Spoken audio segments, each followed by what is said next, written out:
going to call the license hearing in Oh, I can't call it to order yet? No?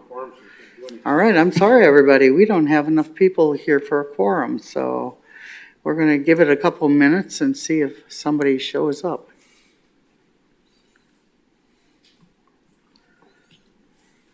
I'm going to turn the mics off.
Okay, now I gotta find me. Hold on. You're. Okay, I see it. Okay, I'm going to call this meeting to order. We're going to do, this is the License Hearing and Public Safety Committee. Roll call. Joe Heidemann, Alderperson Joe Heidemann, Alderperson Amanda Salazar. Here. And I am Alderperson Barb Feldy, chair of this committee also. Those excused would be Dean Decker and Betty Ackley.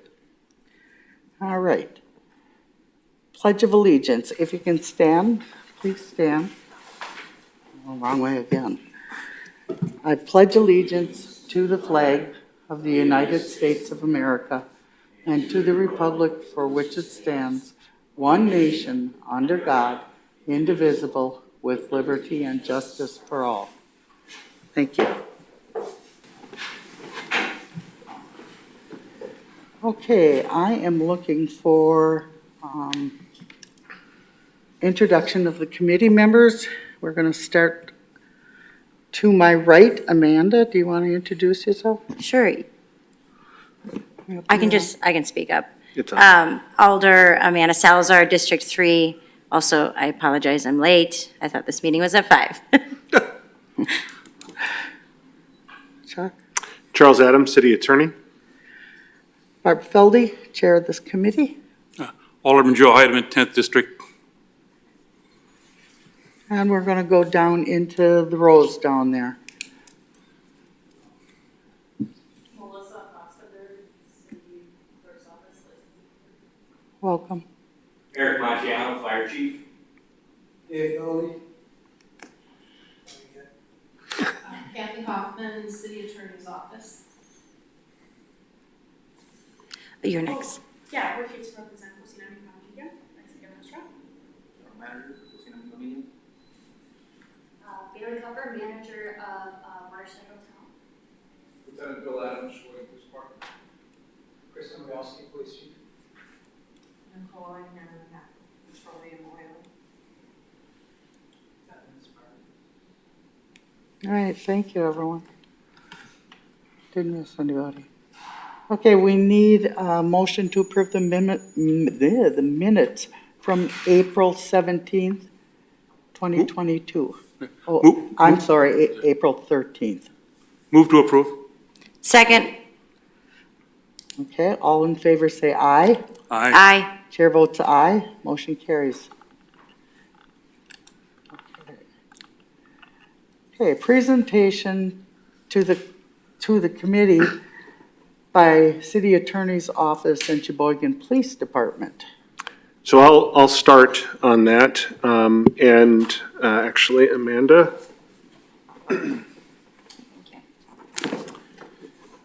So committee members, you have copies of the recommendations that I've provided. And as part of that, I've got kind of an outline, and then there are a number of attached documents. And since all of you have been on the committee before, I'm not going to go super deep into these things, but certainly feel free to ask me any questions. This will be more of just kind of a general review.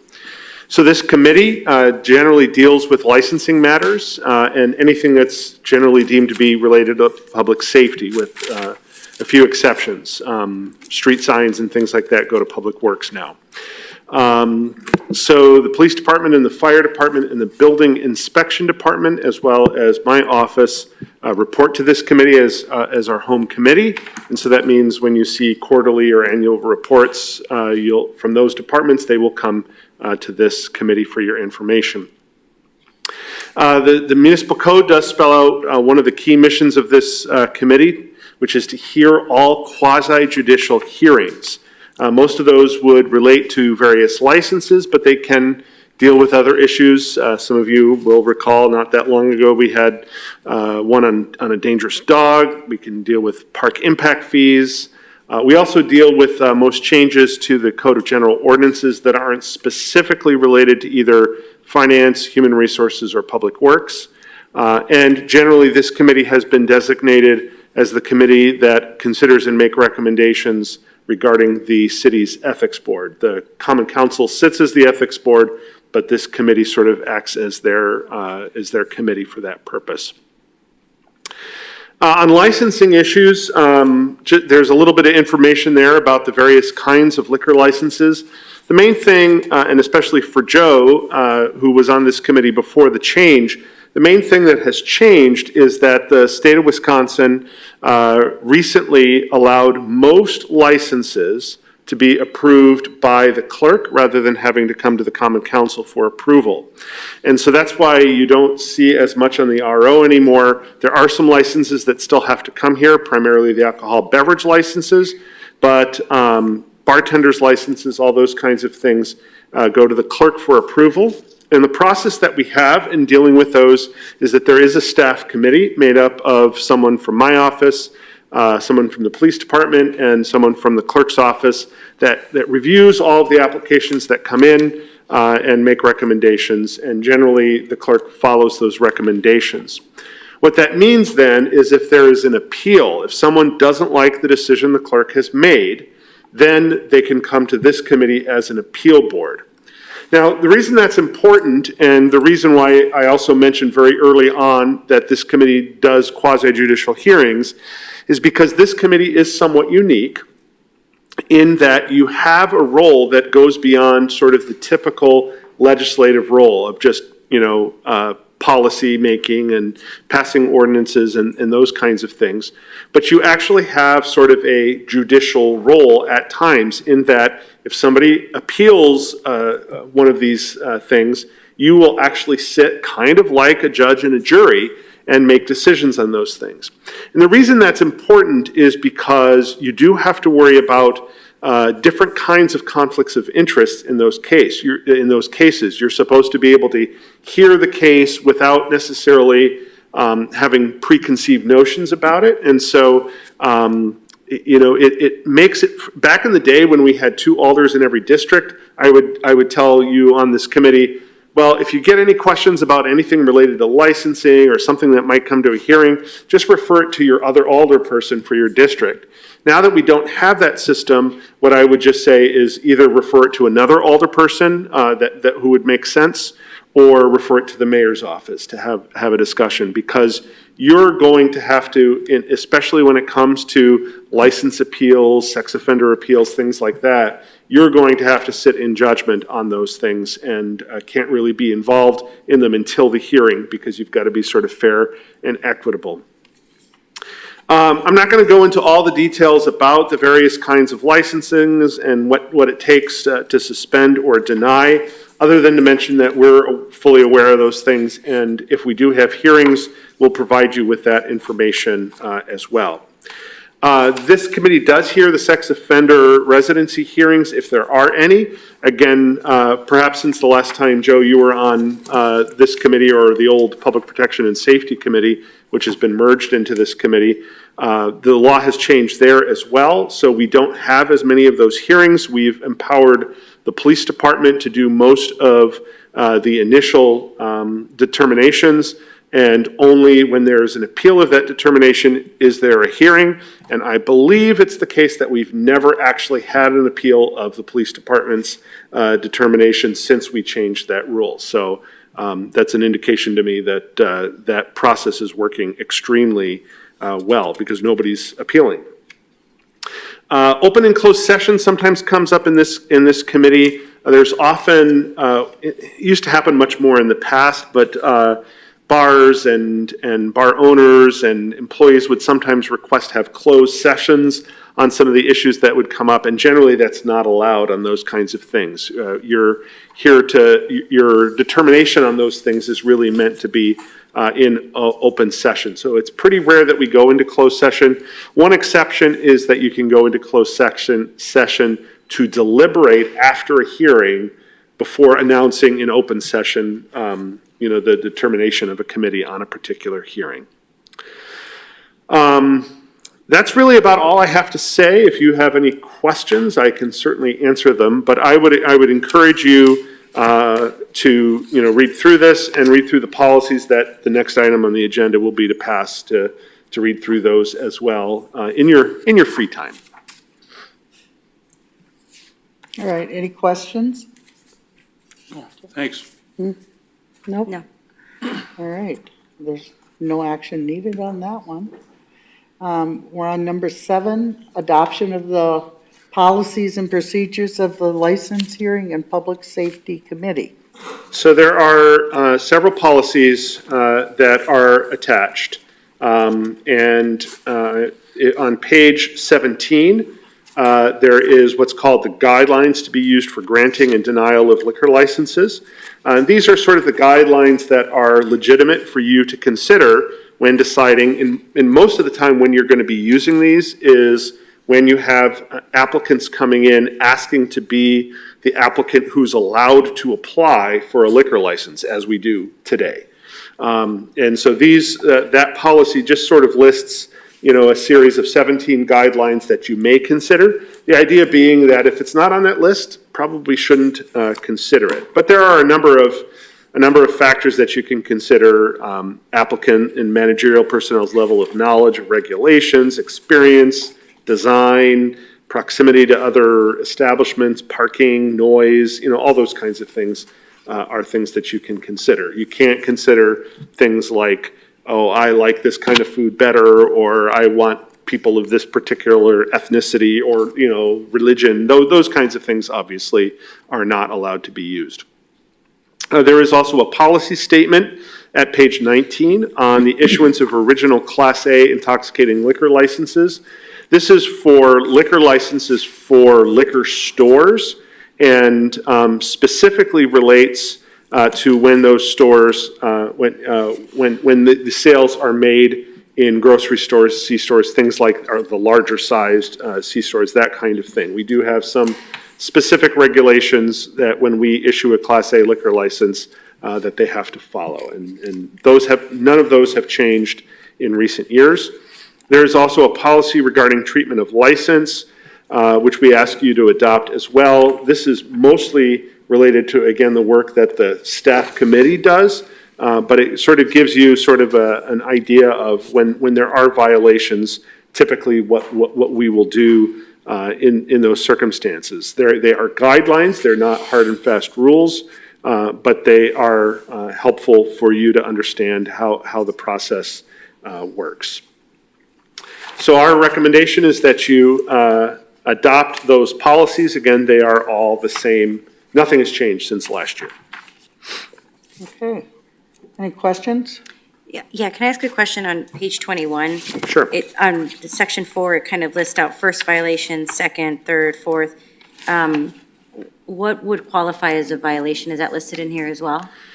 It's not listed in here, but it's basically a violation that either of the state liquor code, which is in chapter 125. There are some other violations that are referred to in chapter 125 of the state code, or of city ordinances related to the sale of liquor. Okay. Now that's somewhat broad. So for example, having a disorderly business, that could be a violation. It's not directly, it's not the same as selling to an underage, but it is related to the sale of alcohol at a particular location. Okay, thank you.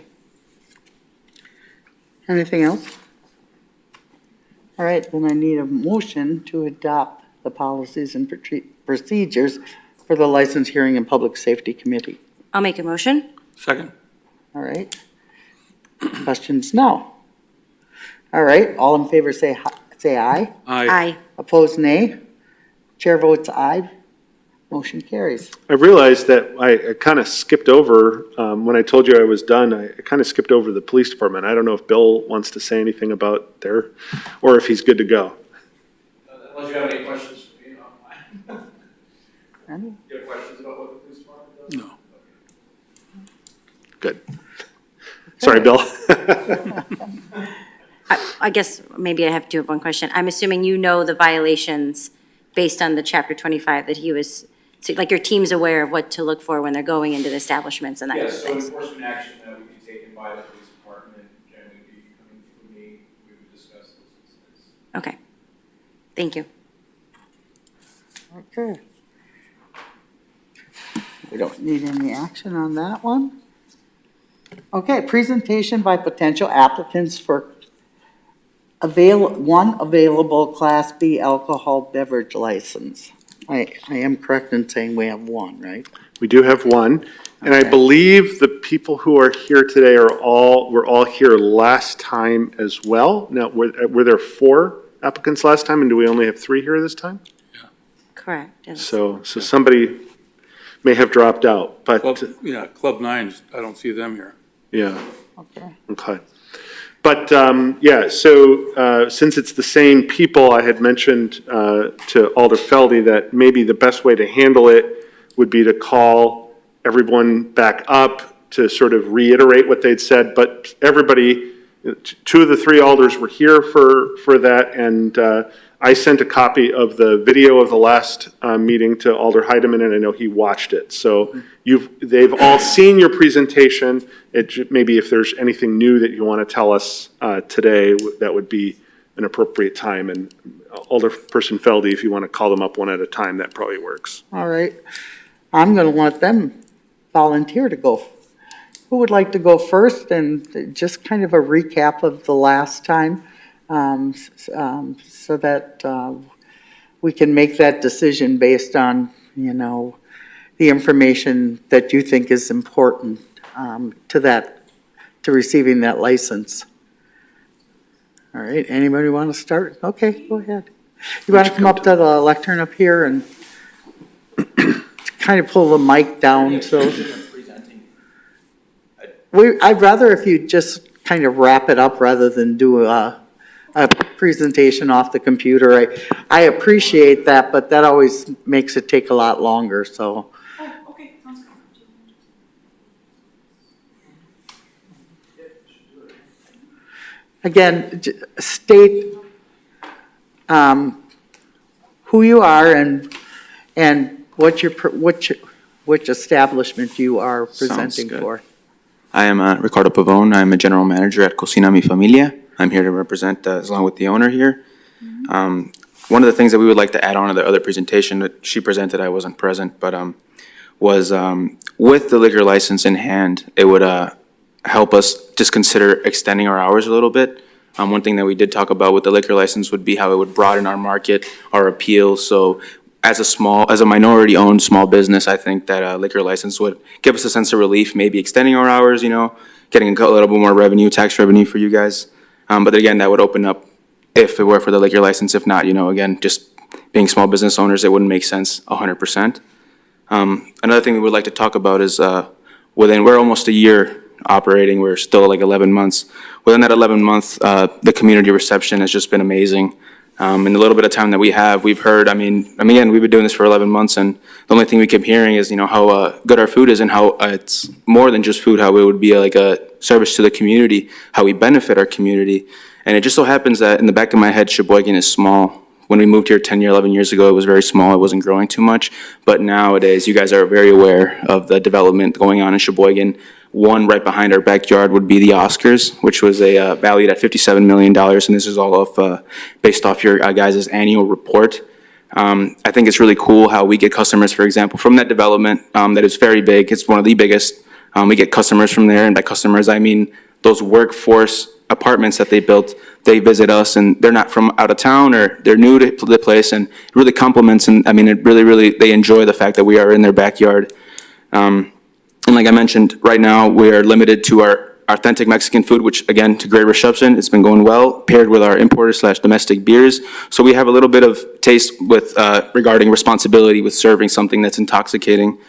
And again, I like to reiterate, with the great reception that we have with the community, with the liquor license in hand, I feel like we would be in a great position to become a new Sheboygan staple, much like how a lot of the city is developing into something new. We like to grow with that side by side.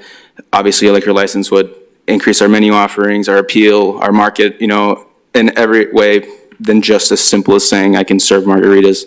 And also with that, I like to say, with the opportunity, if it is given, it is also a but pretty big responsibility. I think a lot of people don't really talk about the responsibility aspect of it. It's not as simple as just opening shop and selling as many margaritas as you can. We're a family restaurant first and foremost, as well as that growing community, like I already mentioned. We want to take care of that. We don't want it to just be, just like a little corner bar, dirt or bars, beers, fights. As they had mentioned, there's certain things that we care for as a family restaurant and for our community. I keep mentioning, right, we're growing as a community. We want to take care of that growing community. I mentioned the responsible consumption that we encourage and will encourage, right, as well as that responsible service, which entails properly training our staff in every way, right, ensuring that this is done properly, and then we abide by all guidelines so everybody's happy, so our community is happy. One thing we would like to talk about as well is the possibility for growth within our organization. We'd really like to expand our offerings and possibly maybe move other locations. And we're in the middle of, again, coming up with the community. And this liquor license would really, really help us in the terms of basically revenue. It would help us grow. And again, we are minority-owned small business, something that Sheboygan has very few of. And I know you guys are aware of that. I think I read somewhere in 2012, out of 7,000 some employers, there was only about 376 minority-owned small businesses. That was in 2012, and that was a long time ago. Maybe things have changed, but that's just a little small statistic I'd like to throw in there. Yeah? Yeah, I should do it. Could you tell me where where you're located? Yes, we are located at 1423 Union Avenue. We are a 3-minute drive away from the Oscars, if you know where the Oscars are in the new Quick Trip, 5 minutes from Blue Harbor. Our actual block where we are located, just a couple new businesses that were opened up there, and they sure enough stopped by our place, and we're like, hey, this is nice, So I think it's really nice that, just Union Avenue, a little street, we're just growing, and it's a great community, and all kinds of people meet there, which is one thing that was very important for us being in Sheboygan, is helping establish and better our cross-cultural relationships, because there's times where the place is filled and it's just all kinds of people, all kinds of colors, all kinds of cultures, and that to me is something that's priceless, with or without a liquor license. And I know that, again, with the liquor license, it would, bring more people around, bring more to talk about. I don't know, there's a lot of people, a lot of stories in our community, and I don't know, I just feel like it would really, really greatly complement us and our mission, which is more than just to serve margaritas. It's to better our community and offer something that's hard to find around here, especially, right, Sheboygan, Union Avenue, so. Thank you. Any other questions you guys have right away? Nope. Joe, Nope, not at all. anything? No? All right, thank you so much. Thank you, guys. Thank you. Go ahead, please. Do you have one slide I would love to show, because it's a lot of writing. We'll get through it quickly.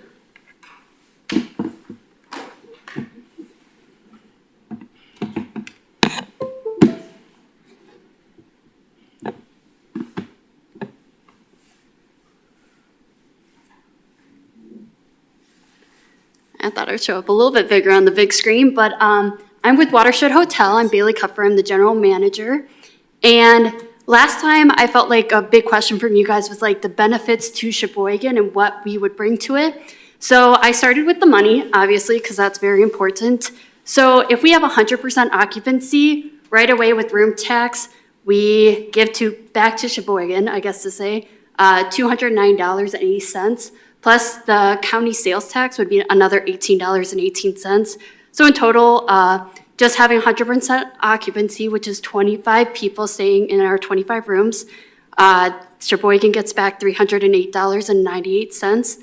Kind of going down from there, the national average for most hotels in the US is 65% occupancy for a whole year. So in total, with room tax and county sales tax, the hotel, just in taxes, gives back $73,302.95 just in being occupied and open to the community. I'm mainly focusing on weddings kind of for it because I have worked thousands of events. I've been in hospitality industry for 12 years, weddings for about 8, weddings and events, I guess to say. And I have never been to a dry wedding. Never. So not having alcohol being provided to our guests means it's less likely to book weddings or have people want to come to our event space, which would cause a failing business, which nobody wants. So for an average wedding, if we have a full building, 25 rooms, easy peasy, especially if we have 150 people at our wedding, which we can have up to 200. Just room tax, $290.80. County sales tax, another $18.80. This is a very low average, but if we do 5 drinks for 150 guests at $5 per drink, that's $18.75 in county sales tax. And then the county sales tax for the hall and ceremony rental would be $16.50, which every wedding would then have taxes of $344.23. Versus kind of like a restaurant deal, which is, I worked in restaurant for a year, $30 a person is a good plate size for most meals. 100 people per night, $15 versus $344 on a weekend wedding at a hotel.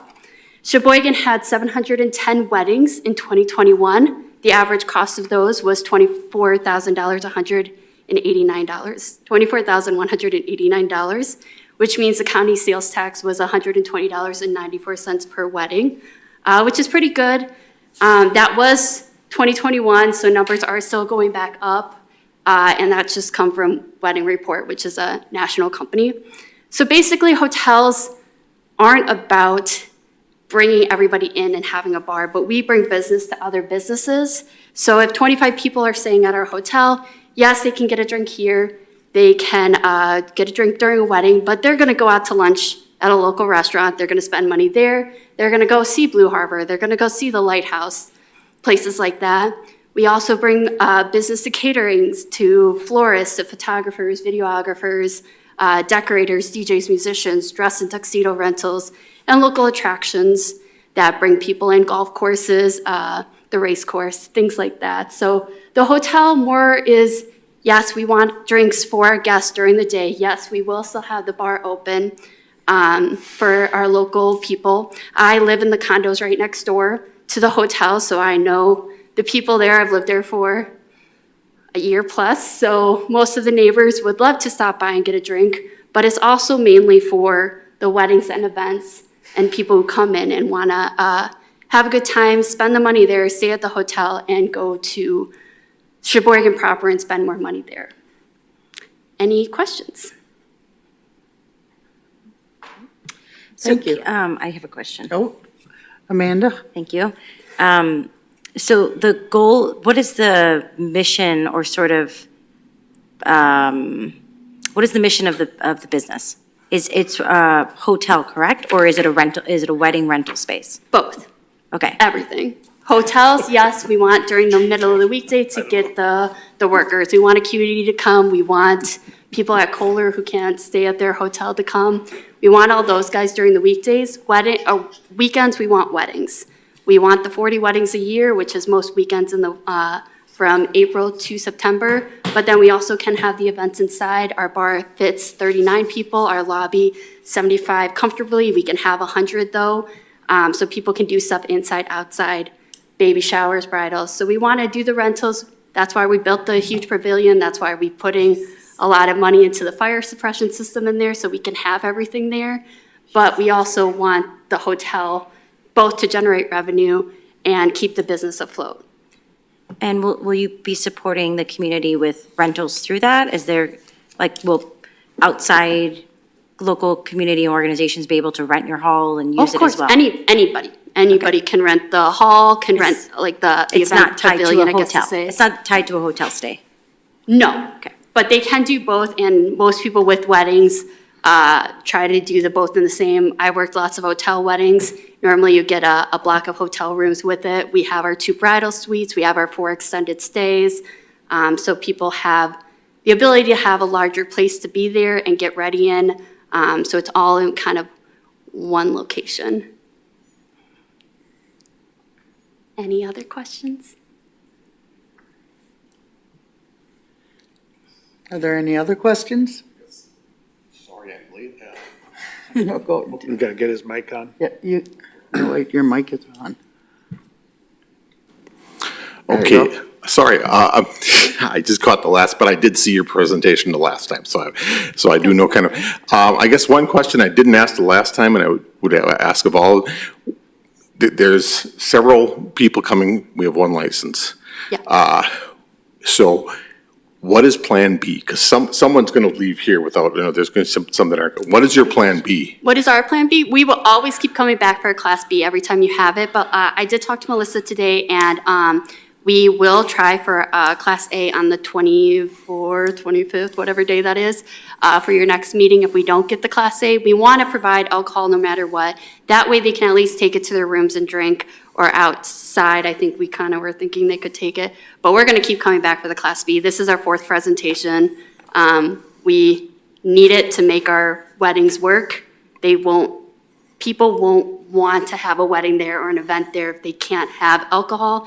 And yes, I know they can apply for the single day one, but we can only get so many of those, and that's just going to be a pain for our guests to do. So we're going to keep coming back for the Class B no matter what, but we will try for the Class A, so at least they have the option of drinking in their rooms or out of the lobby area. Okay. Chairman? Joe? Yes. Are you familiar with all the ways you can get a license? Have you ever read about the reserve license that we have in the city of Sheboygan? We have, but if we do pay that amount, that would cut into a lot of our expenses. And I think, I can't remember the money we figured out, but it would cost a lot of weddings and events to bring that profit up against that. So we really don't want to be in that much of a deficit at the beginning. So that's why we keep coming back for the Class B presentations. Thank you. Are there any other questions? All right, thank you. Thank you.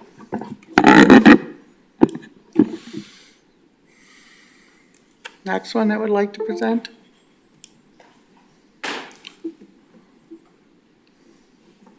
Chairman? I think Club 9 came in. I think Club 9 is here now too. I don't know. Oh, wait. No, I just shut it off. Okay. I'm just gonna, I think that's the person, you're from Club 9, right? Yeah. Yeah.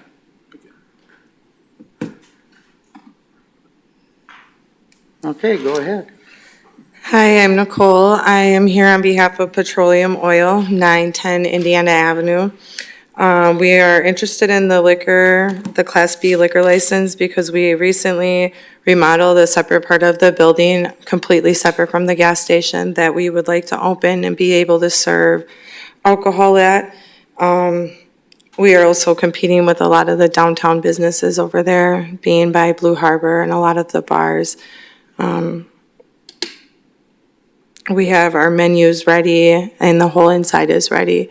We're just waiting to open, which I think should be in the next month or two, so. I don't have a big presentation to put on either, so. I went over this last time, you guys weren't very legit about liking the idea, I get it. We do plan to put gambling machines in there, and I know that's an issue with the police department, so. That's all I got today. Guess I have the same question, I guess, is what's your Plan B? I guess I'm just gonna keep coming back every time my boss tells me to. Okay. Okay, any Anything other else? questions? I No? don't have any other questions. All right, thank you. Thank you.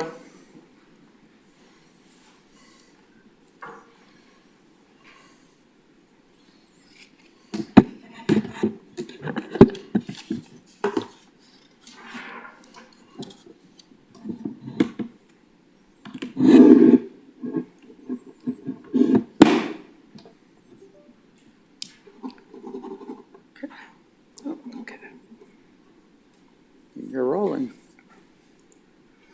Hello, I'm Irma Valdez, in behalf of Bar 9. So we purchased the previous or old Blondie's Bar on Michigan Avenue last year. We've been in renovations during this whole time. We added a kitchen and upgraded the kitchen, and that's why it's taken a year. But for the bar itself, it's ready to go. It's, as soon as we get a license, we're able to go. It's located on Michigan Avenue, which is prime location for other types of bars and people constantly walking down the street and having fun with drinks and visiting different areas. My husband and I own the bar. I will be mainly concentrating in the operations, and he will be in the kitchen. He's got over 10 years of experience in kitchen, and I have a bachelor's in business administration. Irma, I'm sorry to interrupt, but we didn't give everybody else an opportunity to give a full presentation? No. Only, And I was gonna circle back to him. great, Okay. okay. Go ahead. Okay. I have a bachelor's degree in business administration management. I have 10 years of experience in running a restaurant, from serving to ordering to payroll to all that, plus 10 years in human resources, which is my latest career. So I believe that combined, my husband's experience and my experience were set to make this business a success. Our goal is to serve patrons with quality drinks and pub-style food in an inclusive and welcoming environment. Everybody's welcome, colors, whatever, everyone, as long as you're over 21. Our target market, mainly we have three main targets. First of all is like the locals, households earning over $50,000 a year that live within 5 miles of our location. And that accounts for about 57% of that area. For businesses, there's over 700 businesses with 5 or more employees within 5 miles of our location. We would be able to, once we have the food aspect of it ready, we would be able to serve lunch as well as offer carryouts. And visitors, we are half a mile away from the Wild Center, which has many shows throughout the year. We are 2 miles from the Harbor Center Marina. Gus Macker, that's where that is. That's over 300 teams participate in that. The City Green is less than a mile away. There's midsummer festivals down that area. There's weekly concerts in the summer. So we're ready to take advantage of that seasonal in the summer for visitors. Operations, like I mentioned before, I would be handling all the business operations side, and my husband would be responsible for the kitchen side. Hours of operation, we would be open Wednesday through Sunday. Every of those days except for Sunday, we would close at 9 p.m. But otherwise, bar close. Our kitchen will close at midnight on Friday and Saturday. Otherwise, 9 p.m. would be closing. We already do have staff ready to start. We have 3 full-time bartenders in line, 3 part-time bartenders, 2 full-time cooks, and 2 part-time cooks. External advisors, we have great people from the county or from Sheboygan County, from the area that have been helping us. Accounting, our bank is local. We have Ray York working with us as a business counselor. And some of our key partners are local as well, like City Bakery, so we will be providing business to other businesses in town. Larry's Distribution is in town as well. And here's just an overview of our startup cost. If you can see our capital, we have already spent over $160,000 of our own capital. And then we do have a loan combined with credit card expenses for $50,000. But combined, $211,000 is what we have invested. And so we're very committed to make this business a success and committed to the city of Sheboygan. These are just some pictures of what the business looked like when we bought it, and our new sign with our name. That's going to be installed this week, but these are just projections. As you can see, the kitchen here, it was really bad when we got it, and we have installed a new fire suppression system, all new equipment, new floor, new lights, paint, floors, lighting, new furniture. So we're all ready to go. As a plan B, We don't have a Plan B because it is a bar. There's no other thing that we can do with it besides being a bar. Any questions? Any questions? Thank you, Chairman. Alderperson Harmon? Didn't you at one time already hold the license? It was transferred to me with the building. Yes? And I unfortunately misunderstood what being open for 6 months was. I was hired to have an event there, but it didn't count because it's not open to the public, which I didn't know. Even though I served alcohol, I sold alcohol, and got paid for this event, it did not count, so. Any other questions? I can't think of anything right now. I think I asked you this before too, what the Tavern Safety Coalition, you Yes. would be willing to Yes. join into that? Okay, that'd be great. That would be it. Okay, thank you. And you said you were ready to go pretty much? Yeah, as soon as I get the license, I can order more inventory and open. Okay. Hey, equal opportunity here. I was so scared. Okay, that's good. Everyone was pulling out laptops, I'm like, You followed instructions, so. Yes, and we appreciate that.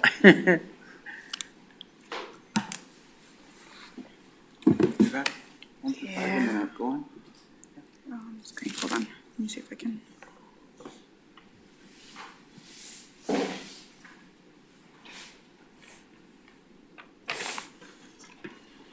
It says, I need a password for the council chamber.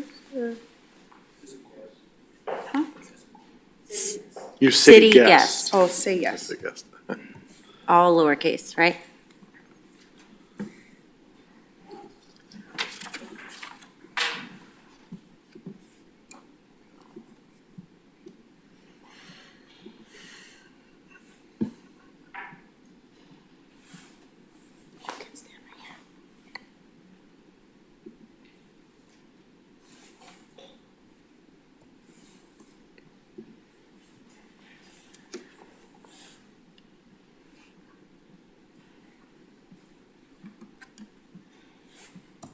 Say yes, correct? Say yes. Um,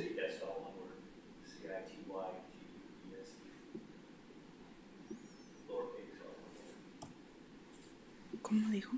Espérame. Can you repeat that again? It's Sorry. city guest. Oh, city guest. Got it. I thought it said. Yeah. Thank you, chief. City. He's our assistant tech guy also. It's his- He's been there and done that, that's why. Our fire chief and assistant tech. That's what I did last time. Like, I did that and then it popped up on So there. that one is one of these codes work? We don't have, my computer doesn't have that cable. Okay, I'm not sure. Council chambers. City. Is it a capital or no? No, no capitals. City guest. Is that the one? Council chambers? Yeah. Either way, you can, either way, just hit them with a point. Yeah, it's fine. So unfortunately, we can't show you. It's not working. I did the same thing from last time, and my computer doesn't have that adapter to it. So we can just go ahead and just read through our PowerPoint if that's okay.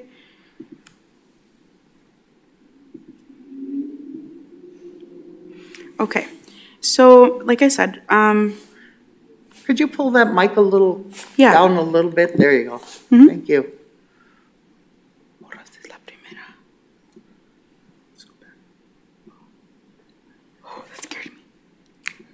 Okay, so my name is Maria. I am the owner of Cocina Mi Familia, which is known as El Durango. We are currently transitioning our name, but the official name is Cocina Mi Familia, which represents our food and our family more. We are currently located at 1423 Union Avenue. Like I said previously, it is less than 1.5 miles from Business Drive. It is 3 minutes from the Oscars Apartments and is less than 2 miles from Blue Harbor, which is like a 5-minute drive from our restaurant.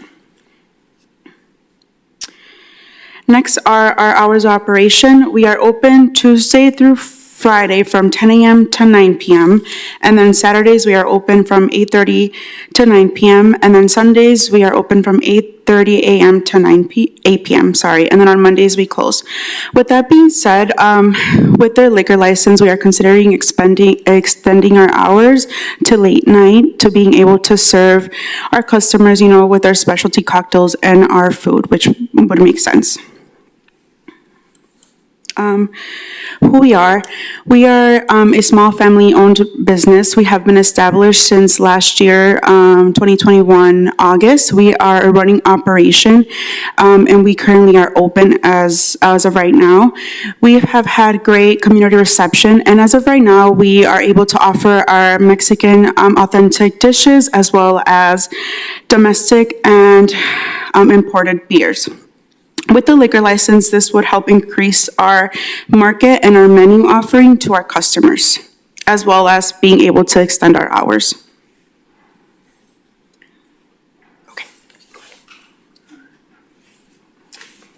So one thing I'd like to reiterate is what our role is in the community.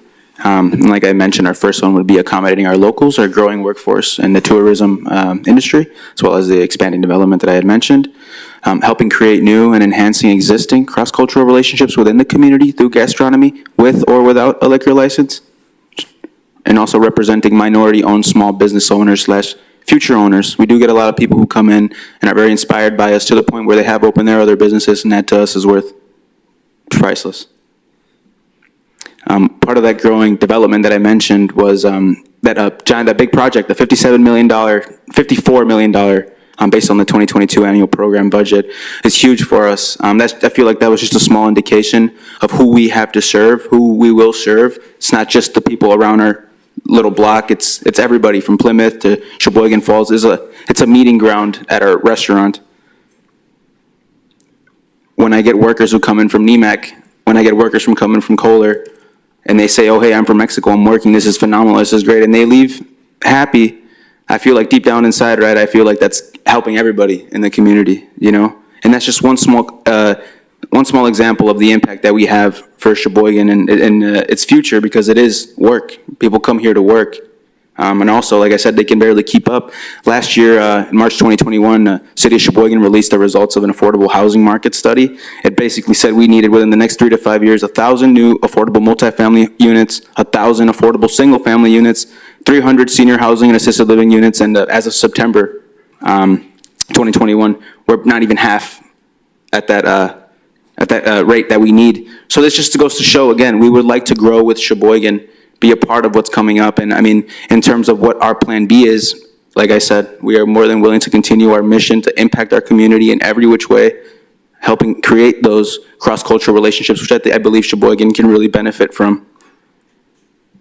How we would integrate our liquor license would obviously, like we had mentioned, would be our full bar. We would implement a full bar. Obviously, it would entail all our responsibility behind it.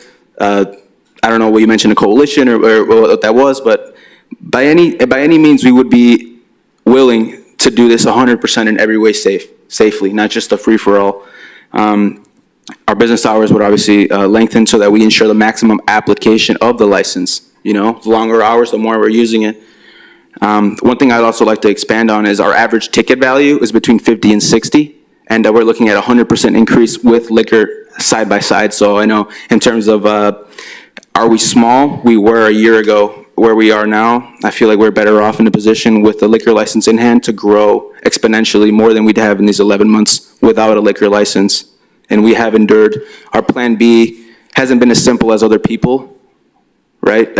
It isn't as simple as, oh, okay, we'll continue our business. It's been very reliant on what our plan B is on this liquor license, and I feel like we've just been very brave, and we deserve some recognition doing this how we did with 11 months and the community reception.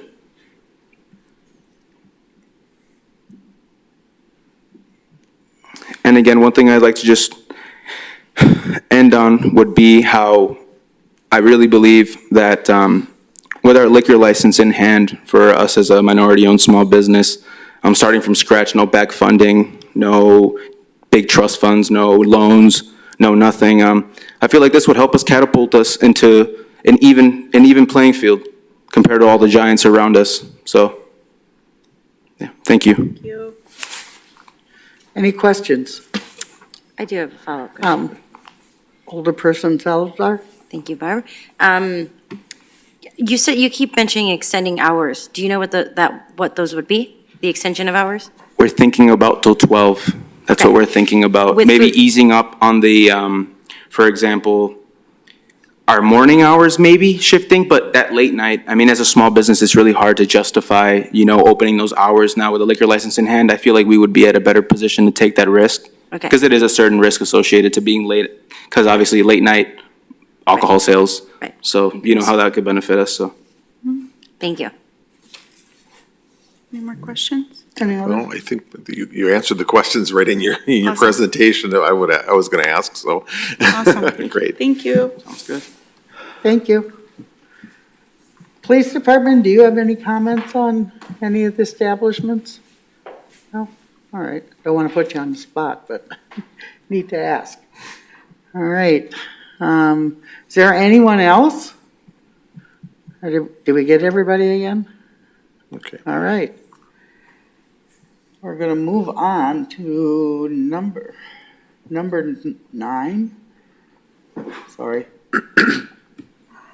Discussion and action regarding granting opportunity to apply for available Class B licensed beverage licenses. Okay, discussion, Do I Dean? get to start? I guess I can. I guess after looking, again, this is a tough one always, because these are all great establishments. There's nothing bad here that's, but I know the last time I kind of was pushing towards one, but now after a little more contemplation and everything like that, and hearing this presentation, I think that the one that on how that all went about and losing that license for Bar 9, I think that it really pushes me towards that. I really think that, I see that, they put the money into it while they were working on it.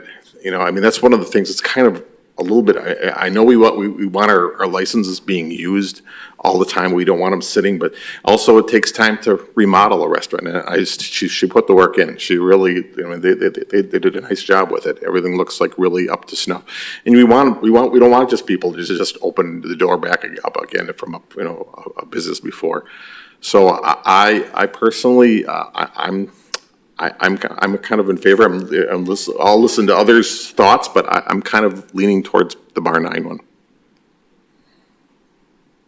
Okay, anything else? Okay, having had an opportunity to watch the previous meeting, and I saw the vote, and I knew where you guys were at, and not have seen the presentation from Club 9 that you gave today, because it was an entirely different presentation.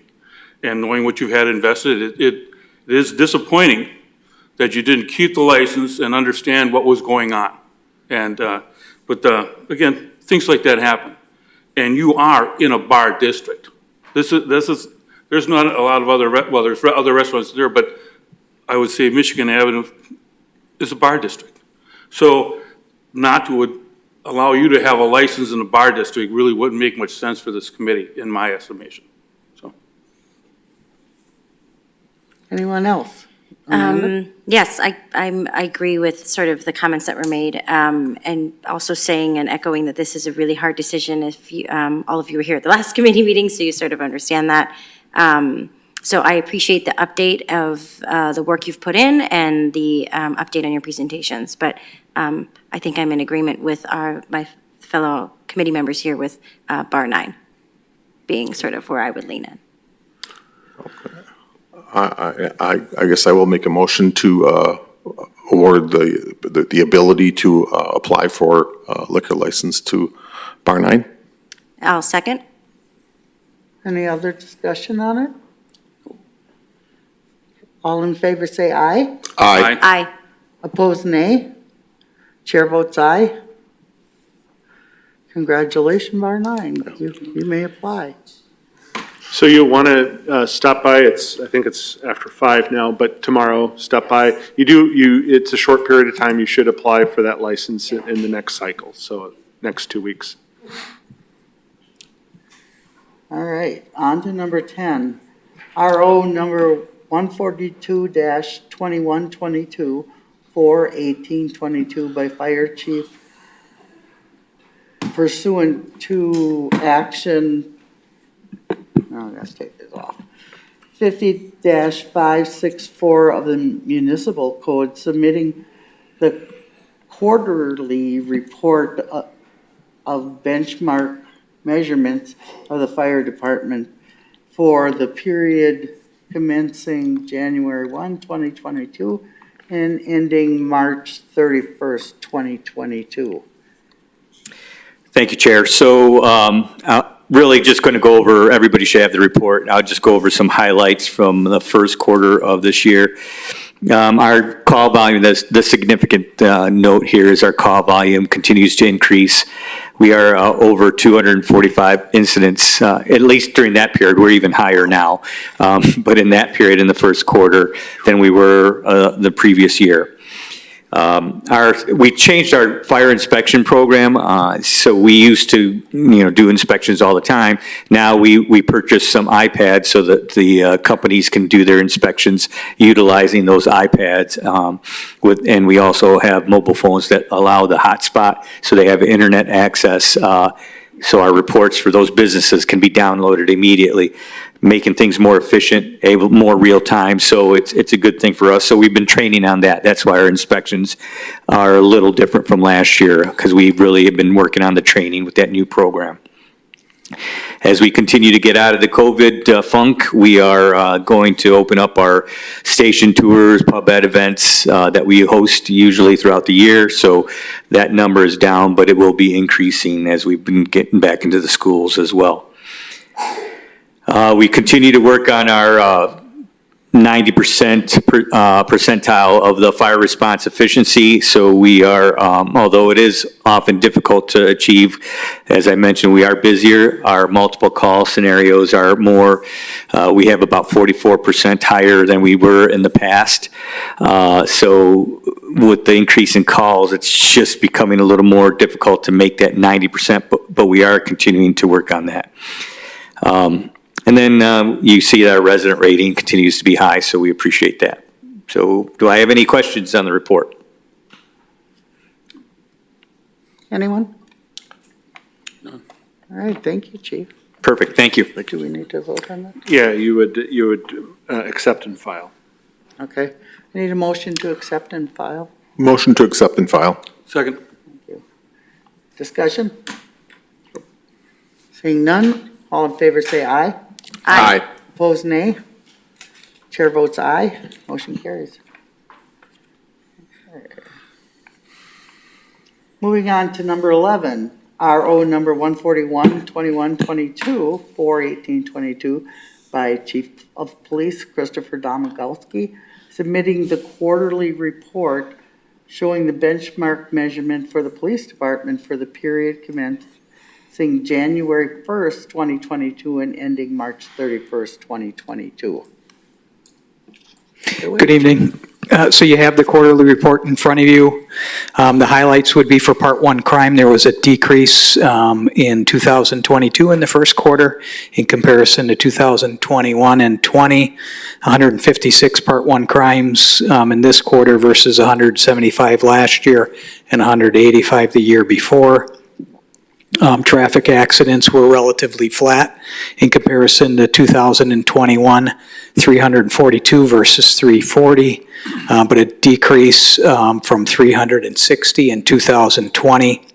And then there was an increase in involuntary commitments year to date in comparison to the same quarter in 2021 and 37 this quarter versus 35 last year and 19 in 2020. So I guess the things that I would report to you don't really change much from the past quarters. We still have a lot of stress on our system based on our response and the demand for people that are in crisis and who have mental health and addiction issues. So we continue to work on those things. The other two highlights that I would just mention for the quarter, we had in-service training during that quarter, so we provided 16 hours of training to everybody in the department. And also we started Citizens Academy during that quarter. So that's my report. If you have any questions, let me know. Questions? All right, I need a motion then. To accept and file. Motion to accept and file. Thank you. Second. Discussion? All in favor say aye. Aye. Aye. Opposed, nay. Chair votes aye. Motion carries. Thank you, Chief.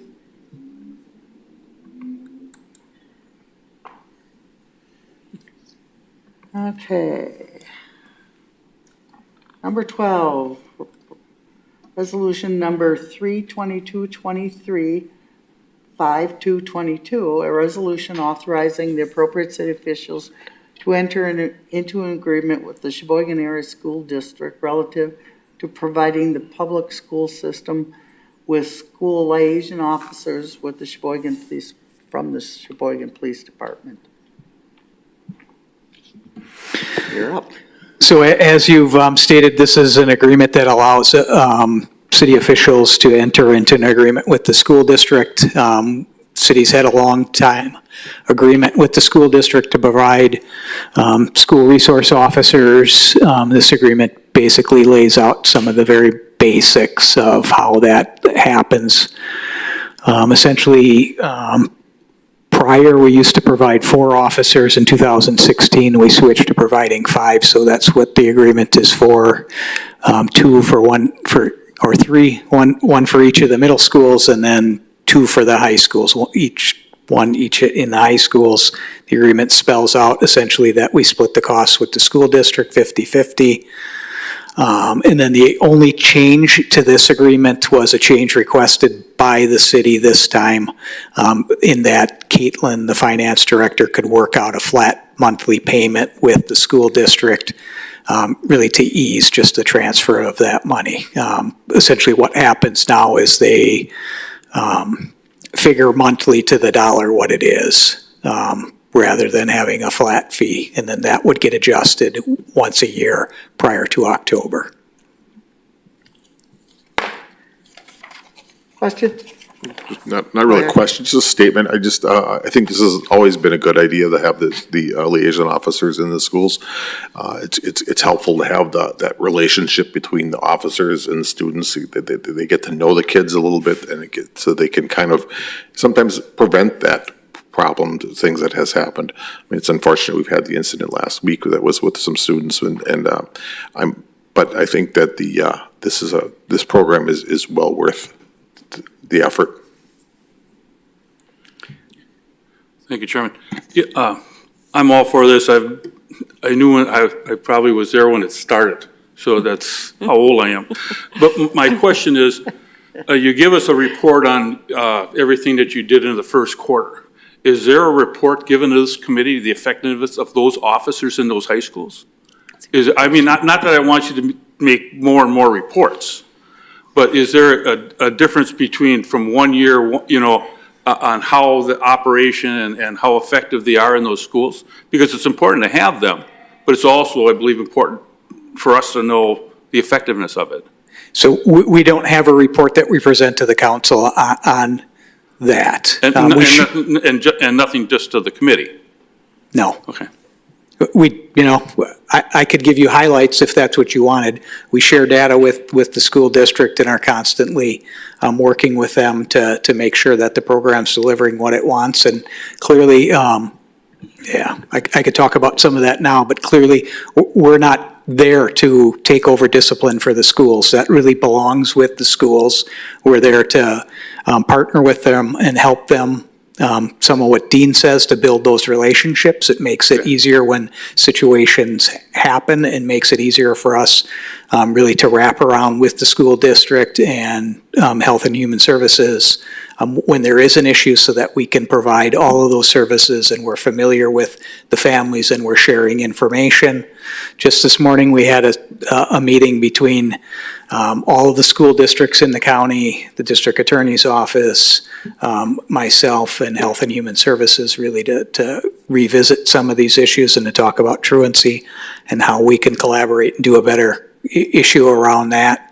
And so that happens on an individual basis too, where those school resource officers really become part of that leadership team within the school to help troubleshoot issues and find the best resources really to lead to the best outcomes.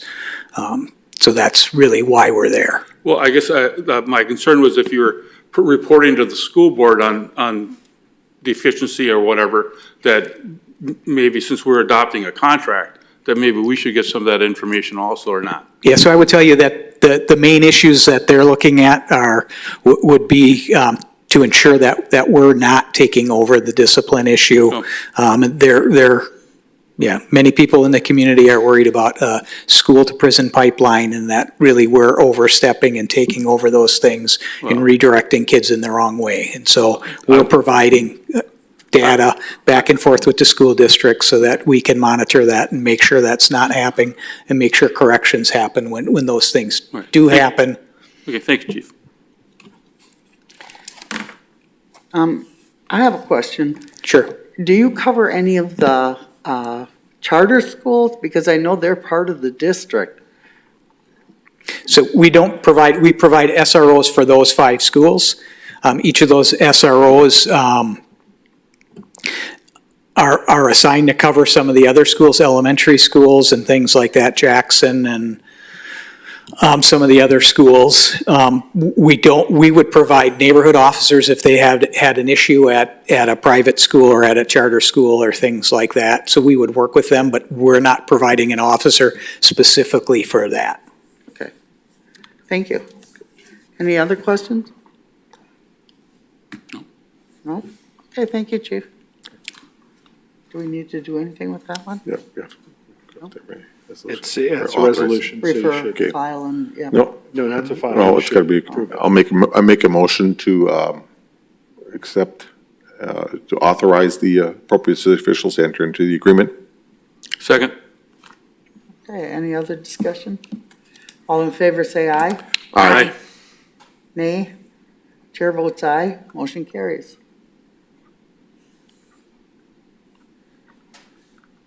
Okay, RO number 22223, 4/1822 by city clerk submitting various license applications. Take it away, Chuck. Staff is recommending granting all the applications on this particular RO. Do I have a motion? I make a motion to grant all the applications. Second. Discussion? All in favor, say aye. Aye. Opposed, nay. Chair votes aye. Motion carries. RO number 9/2223, 5/2/22 by city clerk submitting various license applications. And on this one, staff is recommending approving all the applications on this RO with the exception of the combination Class B liquor license for Reynoso Properties LLC. Their trade name is Gugu's Bar and Grill. That one should be held to give staff further time to investigate various issues and discuss them with the proposed agent, Pedro Reynoso Jr. So that's the one we would be holding. Everything else should be approved. Okay, Okay, I'll make a motion to approve with staff recommendations. Second? any discussion? All in favor, say aye. Aye. Opposed, nay. Chair votes aye. Motion carried. Next meeting date. Next meeting will take place on May 25th, 2022. And I need a motion to adjourn. At 4 o'clock? Are we at 4 o'clock now? Okay. 4 o'clock. What's the time going to be? She's asking 4 o'clock. 4 o'clock. Right? Yes. Okay, I'm just making sure. Okay, I'll move to adjourn. I'll second. All in favor, say aye. Aye. Opposed, nay. Okay, we are adjourned.